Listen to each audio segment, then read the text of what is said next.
Queridos amigos de Orgullosamente Argentino, nuevamente con una edición trayendo a un ingeniero agrónomo, Santiago Rodríguez Rivas, que es productor agropecuario y el cual nos va a comentar un poco cuáles son las situaciones que estamos viviendo en estos momentos de la pandemia y especialmente en la Argentina con el día 42 que tenemos de cuarentena obligada. Buenas tardes, Santiago, ¿qué tal? ¿Cómo te va?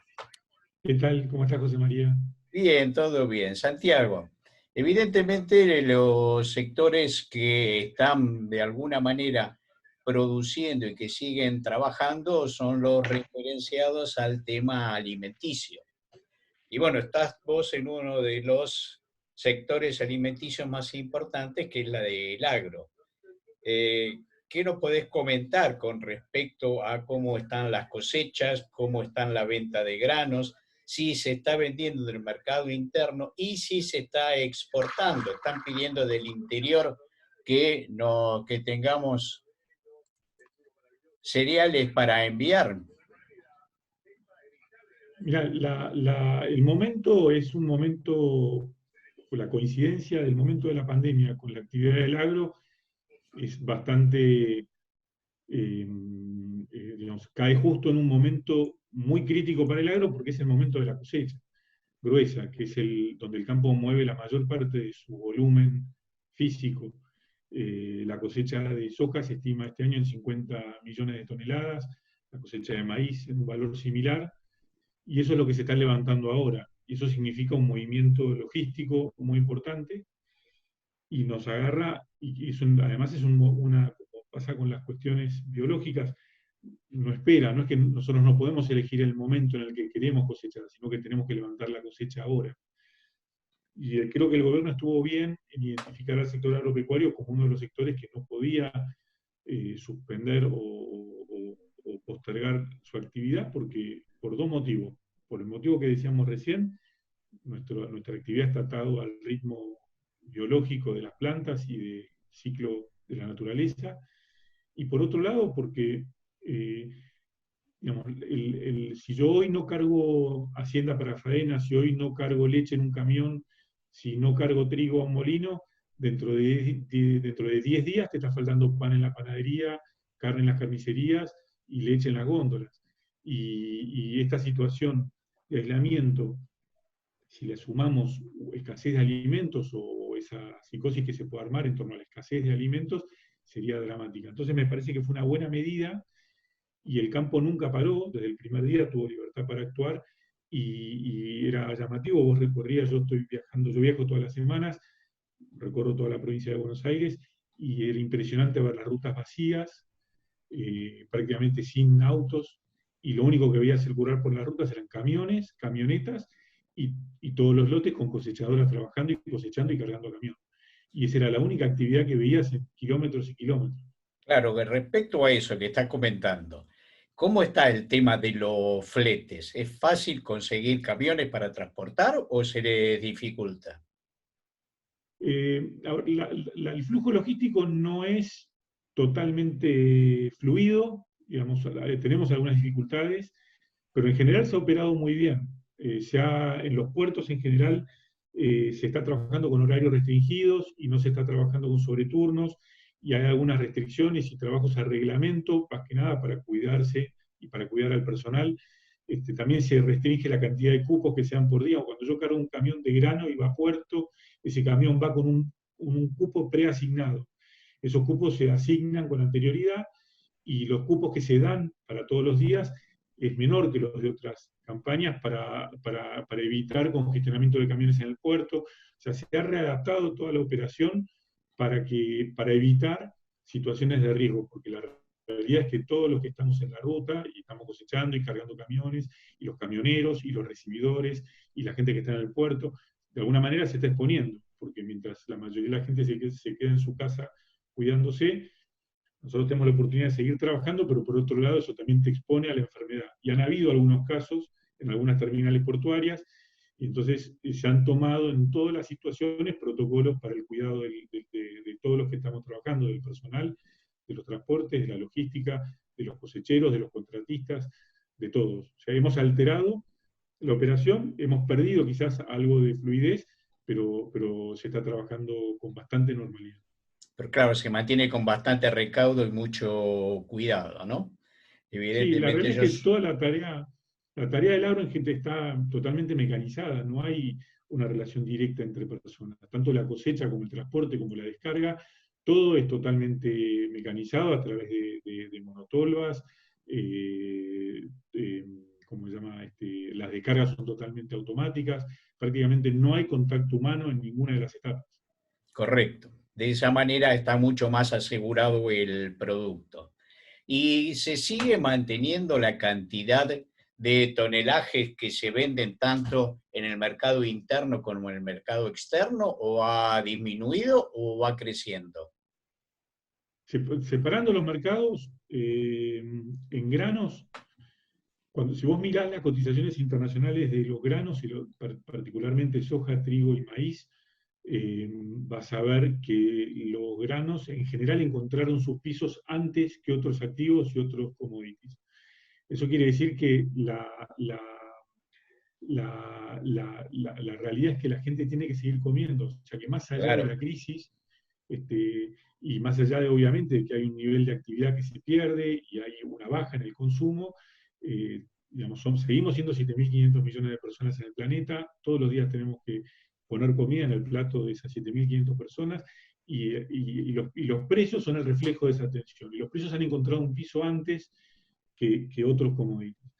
Ahora, no todas las situaciones son iguales. El que más ha caído ha sido el maíz, básicamente porque el maíz, en realidad, gran parte del maíz, una parte muy importante, y particularmente en Estados Unidos, se usa para el corte de nafta, para etanol. claro. Entonces hay un vínculo muy cercano ahí con la energía y con la caída del petróleo, y eso el maíz ha perdido precio más que otros alimentos. Por otro lado, el trigo se ha fortalecido, porque es el alimento por excelencia, el trigo es el alimento de consumo humano, el grano de consumo humano número uno. La soja, que básicamente es proteína para cerdos y pollos, ha sostenido bastante bien su precio. Básicamente, o sea, la soja se divide, se procesa y se logra harina por un lado y aceite. Y el aceite también se ha sostenido, ha logrado más o menos sortear esta situación con pérdidas, pero no tan violentas como otras partes de la economía. En cuanto a carne, digamos, la carne el porcentaje de nuestra producción que se exporta no es tan importante, entonces, digamos, está más ligada al consumo interno, y en términos reales ha perdido valor, pero tampoco la caída ha sido tan violenta. Y la que tiene una situación más complicada es la leche. La leche hoy está muy comprometida, porque sobra leche, la caída de demanda de leche ha sido muy importante, y a nivel mundial sobra leche, y la verdad que buscarle un destino a la leche es un problema no para Argentina, es un problema para todos los productores de leche. En Estados Unidos están tirando millones de litros de leche porque no se llegan a procesar, porque la caída de la demanda ha sido muy importante. Ahora es llamativo, Santiago, lo que estás comentando, porque justamente uno de los grandes problemas, por lo menos que tenemos acá en Capital Federal, en Buenos Aires, es que últimamente la leche no está llegando a la cantidad que se necesita. Y ya los grandes supermercados han expuesto sus quejas de que dentro del sector lácteo prima el tema de la leche, que no reciben las cantidades que se necesitan, y después a eso le siguen el resto de los productos lácteos como crema, quesos y demás. ¿A qué se está debiendo eso? Si hay exceso sobrante de leche. La verdad, no te sabría dar una respuesta. El sistema de comercialización de la leche es bastante complejo. Tenemos las fábricas, que son básicamente las fábricas que son los intermediarios, digamos, los que intermedian entre el productor en el campo y el consumidor en la góndola. Ahí hay cuestiones comerciales, de flujo, de capacidad de trabajo. Me imagino que ellos deben tener bastante restringida su capacidad de procesamiento por todos los problemas logísticos. La verdad que no lo sé, pero la leche tiene en el medio un proceso, una intermediación, y eso genera stocks y flujos que muchas veces no van acompasados y se generan tensiones puntuales. Como escenario global y escenario general, no debería faltar leche, más allá de alguna tensión puntual en algún momento. Está bien. Ahora, dentro del sector agropecuario, ¿han necesitado requerir líneas de crédito como otros sectores productivos? ¿O ustedes pueden ser autosuficientes? No, la verdad que se han solicitado esas líneas, en general, por lo que uno habla, ve y aplica, el agro se maneja mucho con los bancos oficiales son mucho más lentos en ese proceso, recién están empezando a aparecer esas líneas, Banco Nación, Banco Provincia, los bancos eh, privados son bastante más ágiles y ya han habido y han aparecido líneas y se han tomado. Una cosa que no tenemos que olvidarnos es que en realidad el agro entra a esta situación de pandemia con un conflicto con el gobierno por un aumento desmedido de la carga tributaria. La caída de los precios, si bien ha sido menor, pone a muchas zonas en márgenes de quebranto. Y entonces la situación estructuralmente no deja de ser compleja. Digamos, hoy estás en un momento en el cual estás tomando todas tus decisiones de inversión para la campaña que viene. Estás terminando de cosechar y está planificando tu campaña 2021. El agro se distingue o se destaca por tener un horizonte de planificación del año. Nosotros planificamos año a año porque básicamente seguimos el ciclo de la naturaleza, el ciclo anual normal de las estaciones. Y planificamos nuestra actividad y nuestra rotación de lotes y plan de cultivos y decisiones de manejo en función de eso. Entonces nos agarra en un momento donde estamos levantando la cosecha y lanzando la planificación de la campaña anual. Este es el momento donde vos rearmás tu estructura de deuda. Estás cobrando tu cosecha, estás cancelando deudas y estás tomando nueva deuda para la campaña que sigue en función de tu decisión de siembra. Ese proceso lo estamos encarando con una situación de precios muy mala y esta es la necesidad. El agro se maneja básicamente con financiación. Se financian los insumos y toda la campaña se hace con plata financiada. Y eso es lo que se está armando en este momento. Y estas líneas de crédito son fundamentales para asegurarnos la siembra y la continuidad de nuestros sistemas de producción. Ahora, sí, bueno, la queja que más o menos estás vos poniendo de manifiesto es similar a la que ponen también muchos sectores empresarios, pero igualmente para el sector de bancos privados, ¿no? Especialmente para lo que es los que vienen con tasa de interés del 24% para el pago de salarios. Hay un gran temor ahora con esta ayuda económica que se habló de los autónomos para que puedan recibir hasta 150.000 pesos, los monotributistas también. Y bueno, parecería que hay un cierto descreimiento en el cumplimiento de las cosas que se van prometiendo. Bueno, el agro está Ahora, excluido. Te interrumpo un segundo. De eso que sí, decías, el agro está excluido. No aplica a la posibilidad de ingresar en el plan para financiar los sueldos. Por ser una actividad que hoy está funcionando, no, nosotros conozco empresas que se han presentado y no lo lograron. no lo van a lograr, porque además está en la letra de la reglamentación. El Correcto. agro está excluido. Pero entonces eso le puede traer un problema y alterar la cadena de pagos que tiene el agro. Hoy, por el momento puntual, donde el agro está, digamos, en este momento facturando, no creo que pase. Lo que sí va a pasar es que va a condicionar las posibilidades de los planteos futuros de la campaña 2021. O sea, hoy vos tenés que decidir qué vas a hacer, qué vas a sembrar. ¿Vas a sembrar más trigo, más soja, más maíz? ¿Vas a retener terneras para darle servicio a más vaquillonas? ¿Vas a agrandar tu rodeo? ¿Vas a achicar tu rodeo? Esas son las decisiones que estás tomando hoy. Hoy estás tomando las decisiones con el tambo lo mismo. ¿Cuántas vacas vas a ordeñar? ¿Cuántas vas a dejar? ¿Cuántas vaquillonas vas a incorporar? O sea, todas las decisiones que estás tomando ahora. Digamos, la falta de perspectivas, las malas señales del negocio, lo que te están mostrando es que tenés que ser más conservador, que tenés que apuntar a reducir riesgos. Y otra señal que estamos recibiendo es todos los pronósticos en general, los pronósticos de largo plazo se empiezan a definir a partir de julio, agosto, donde se empieza a ver la tendencia del fenómeno ENSO, que es el fenómeno niño-niña del Pacífico Central. Los modelos que anticipan esa tendencia están mostrando un año neutro niña. El año niña está asociado para nuestra región puntual en lluvias por debajo de lo normal, por debajo del promedio, o sea, escenarios de escasez de lluvia.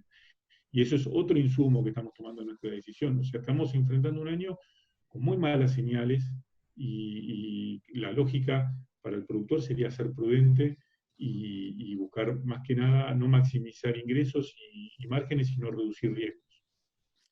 Claro, de acuerdo.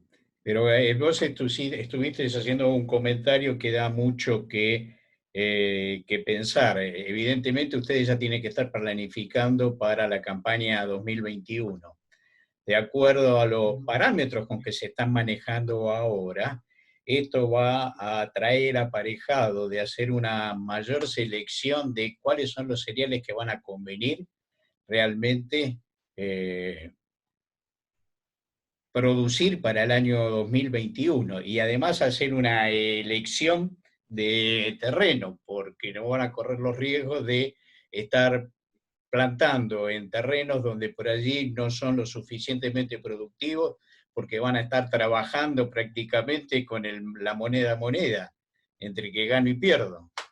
Eso trae aparejado una pérdida de tonelaje. Esa pérdida de tonelaje va a estar reflejado en las ventas, tanto del mercado interno como del mercado externo.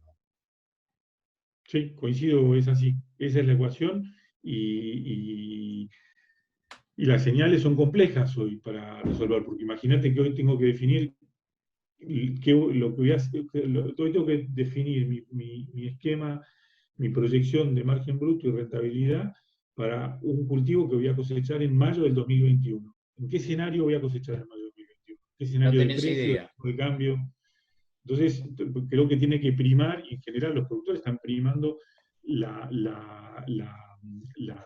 digamos, de alguna forma diversificar riesgos y reducir riesgos para evitar, de alguna forma, intentar evitar esa incertidumbre, porque el objetivo del productor es continuar en el negocio. El productor agropecuario siempre tiene como objetivo volver a sembrar. Y me parece Claro, que es una campaña para buscar eso nada más. Mucho más que eso no vamos a conseguir. está. Quiere decir que el 2021 va a ser un año bastante incierto para la actividad agropecuaria. Creo que sí, yo te digo esto, estoy contando esta realidad que es la que nos toca vivir a nosotros. Entiendo que hay sectores de la economía que hoy enfrentan escenarios de adversidad, inseguridad o incertidumbre mucho mayores que los del agro. Eh, digamos, cada uno tiene que enfrentar los problemas de su propio negocio. Para nosotros estos son inusuales y complejos. Entiendo que no somos los únicos, que la economía hoy, para la mayoría de las empresas, significan este tipo de incertidumbres y de riesgos. Y me parece que va a ser una regla prácticamente para todos los que queremos producir. La alta presión tributaria, la incertidumbre, imaginar escenarios futuros sobre los que uno tiene que tomar decisiones con muy pocas herramientas, en un escenario, además, agreguémosle, no lo conoce nadie. Nunca hemos enfrentado una situación como esta. ¿Cómo será, cómo va a ser la recuperación? ¿Va a haber una recuperación? ¿Cómo va a ser? ¿Cómo vamos a salir de esto? ¿Cómo va a ser la reacción de cada una de las variables de la economía en este contexto? No sé si hay respuestas para eso. Y es muy difícil y además las informaciones que uno está recibiendo en cada momento son cada vez más siniestras.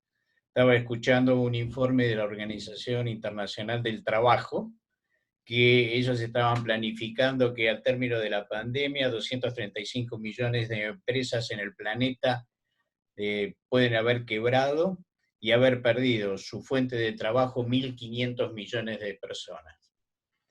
Es, es dramático, es terriblemente incierto, pero otra cosa que te quiero preguntar, Santiago, se está hablando de que, bueno, siempre hay que tratar de reinventarse para poder salir de esto y mantenerse. el campo no tiene manera de reinventarse, o, porque o planta o no hace nada. En realidad no tiene alternativa. Está bien, el campo, el productor agropecuario está vendiendo históricamente commodities. ¿Hay manera de salir de los commodities para poder vender producto elaborado? No, no, nosotros un poco lo que vemos nos parece una falsa dicotomía esa. En realidad, la soja tiene muchísimo valor agregado, y como tiene también muchísimo valor agregado el trigo. O sea, esa lógica, yo creo que es una lógica a la cual nosotros no adherimos como mirada del negocio.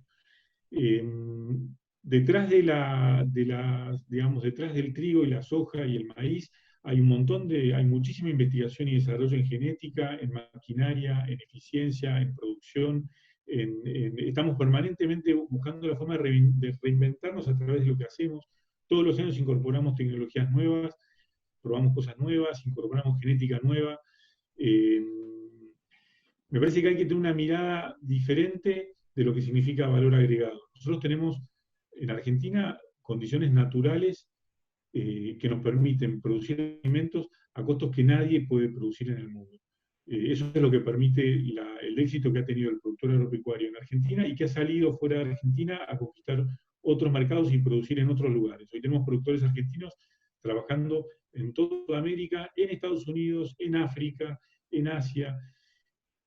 Me parece que hay que pensar que eso también es valor agregado, que sobre esa lógica y aprovechando nuestras ventajas naturales se puede crear una economía diferente. Tenemos grandes, por ejemplo, esto ha desarrollado una industria metalmecánica de maquinaria agropecuaria fabulosa que también exporta a todo el mundo.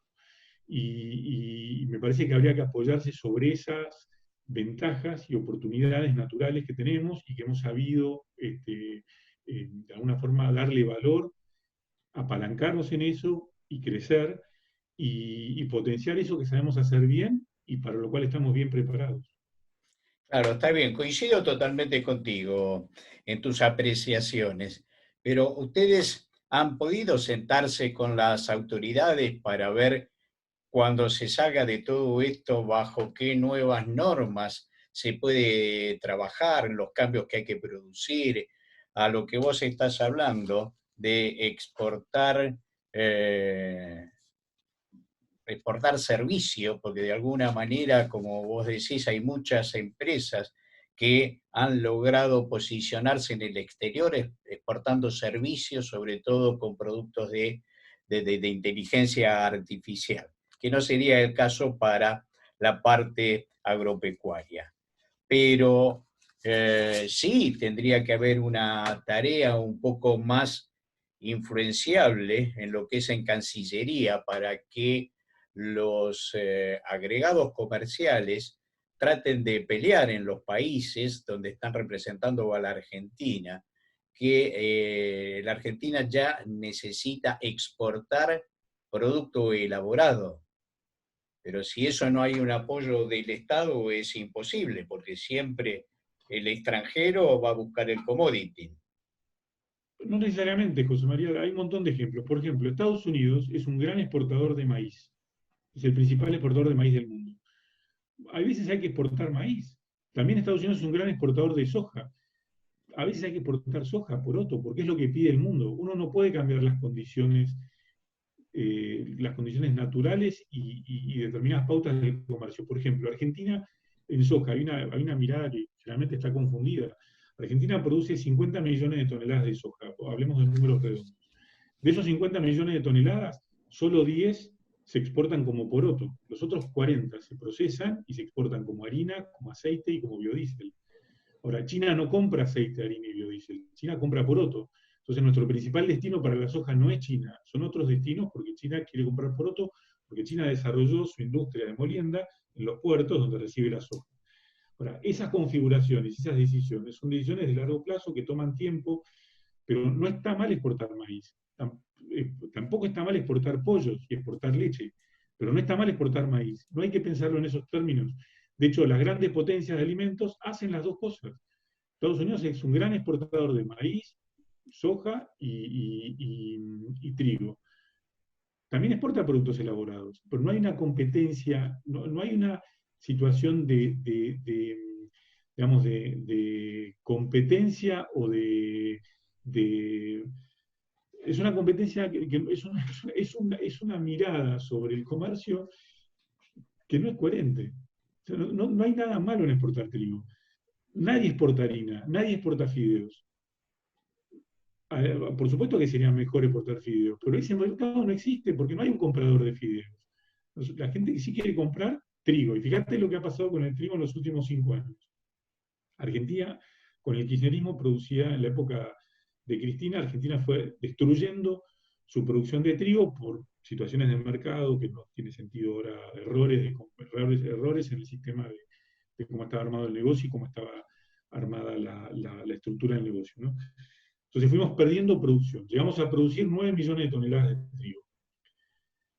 Eso fue un error, un gravísimo error, porque es agronómicamente inconveniente, es incompatible con el negocio en el largo plazo. Hay una cantidad de cuestiones agronómicas asociadas a eso que no son deseables, y además hay una pérdida de una oportunidad también.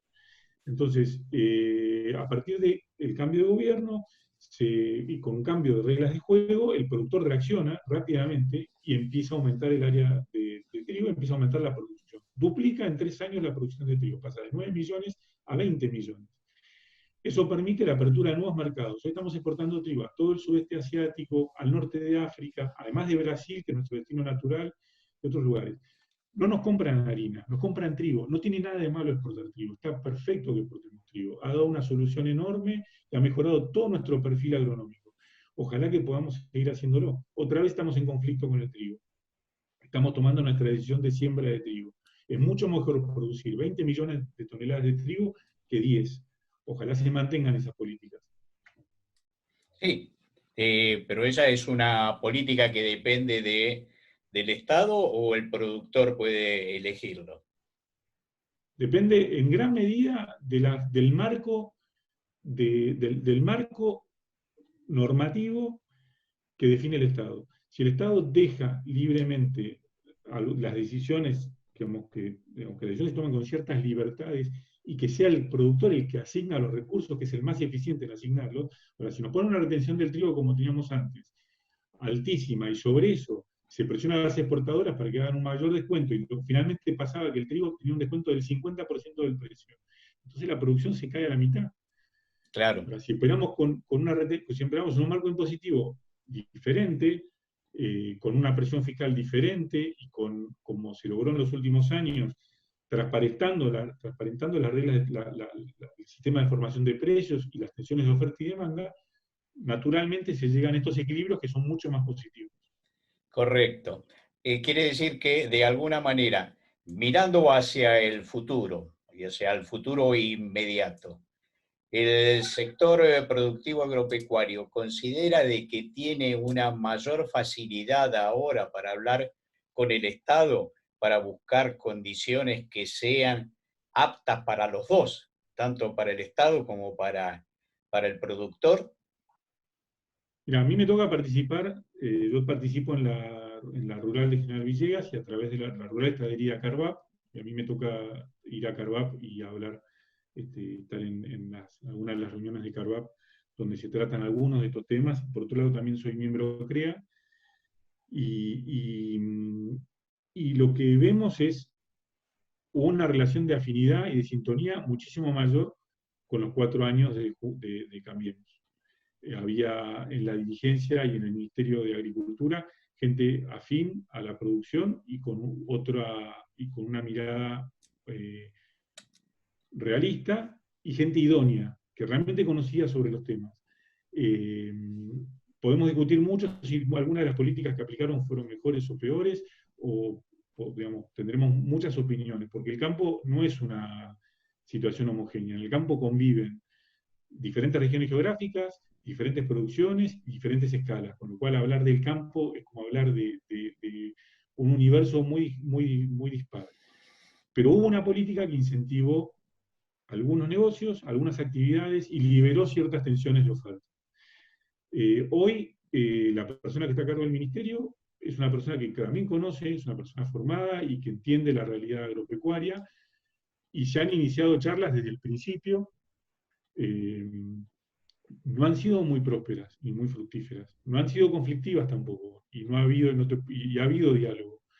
Pero, por ejemplo, la decisión que se tomó hace poco en relación al Mercosur, hubo un comunicado de nuestra entidad de Carvap y también el resto de las gremiales, alertando sobre este tema y con preocupación, porque para el agro argentino es fundamental el comercio exterior. Nosotros somos 40 millones de habitantes y producimos alimentos para 400 millones de habitantes. No hay nadie en el mundo que tenga ese perfil exportador de alimentos. Nadie tiene esa asimetría entre lo que necesita y lo que produce. Para el agro, el comercio exterior es esencial al negocio y es clave, porque además tenés un mundo del otro lado que necesita alimentos, porque somos 7.500 millones de personas que cada vez demandan más alimentos y de mejor calidad. Y lo que estamos mejor preparados para resolver esa situación, entre otros países, está Argentina. Claro. Bueno, realmente tenemos un futuro dentro de la situación que se viene después de la pandemia bastante, bueno, bastante mejorado, ¿no? Para la Argentina. Esperemos que se sepa aprovechar y que haya una anuencia entre Estado y productores para que todo esto se lleve hacia adelante y pueda terminar un buen fin. El campo siempre ha apoyado, siempre ha puesto el hombro y siempre ha salido a trabajar. Y el campo tiene una mirada siempre positiva y optimista, y siempre pone el hombro y siempre sale a sembrar y a trabajar, y siempre sale a producir. El campo es productivista, por esencia, por naturaleza. No solamente en Argentina, en el resto del mundo también. El productor americano, el productor australiano, tiene esta misma filosofía, tiene que ver con la actividad. Uno, Claro, digamos, se siente, su vocación es producir. Y creo que, como decía recién, esto presenta una crisis fenomenal, pero siempre con las crisis vienen asociadas a oportunidades. Creo, o intuyo, y por lo que uno lee y por lo que uno ve, que hay una oportunidad para Argentina por su perfil exportador. está bien. Bueno, Santiago, lamentablemente ya estamos llegando al final de la entrevista. Te quiero agradecer muchísimo, como lo hemos hecho otras veces, siempre ha sido muy, muy explicativo, muy didáctico, con todos tus conocimientos y con tu participación como productor, como asesor y como miembro de las organizaciones agropecuarias. Muchísimas gracias y nos vamos a volver a ver, porque estos son temas que permanentemente están candentes y son los que mueven la economía del país. Gracias, Santiago. Te mando un fuerte abrazo. Igualmente, un Y saludo queridos grande. amigos de Orgullosamente Argentino, bueno, hasta acá hemos llegado con una nueva edición de nuestro programa que lo pueden seguir a través de YouTube, Orgullosamente Argentino junto a las pymes. Y nos volveremos a ver en nuevos momentos de información. Gracias y estamos en contacto.